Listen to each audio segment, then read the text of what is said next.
వైజాగ్ జిల్లా అప్పన్నస్వామి పాదాల వద్ద పూజలు చేయడం అనేది పలు ప్రముఖుల సెంటిమెంట్గా మారిపోయింది.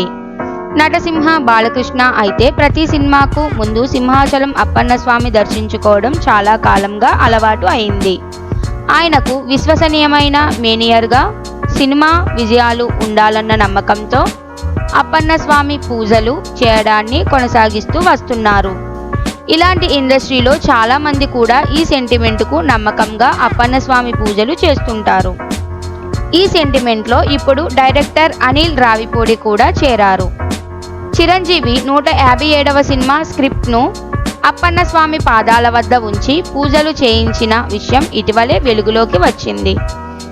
ఇది అనిల్ రావిపూడికి కూడా ఓ సెంటిమెంట్గా మారింది.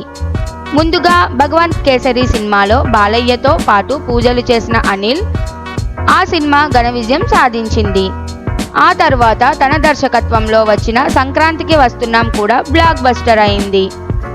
ఈ నేపథ్యంలో చిరంజీవి 157వ సినిమా విషయంలో అప్పన్నస్వామి పూజ చేయడాన్ని అనిల్ రావిపూడి తన సెంటిమెంట్గా మార్చుకున్నాడని చెప్పవచ్చు. వైజాగ్లోని పార్క్ హోటల్లో కూర్చొని తన సినిమాల స్క్రిప్ట్లు రాయడం అనిల్కు అలవాటుగా మారిపోయింది.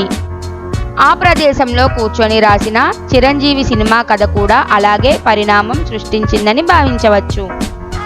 ఈ పూజలు అనిల్కు పెద్ద విజయాన్ని తెచ్చిపెట్టినట్లుగా చిరంజీవి 157వ సినిమాకు కూడా అదృష్టం తీసుకురావాలని ఆశించారు.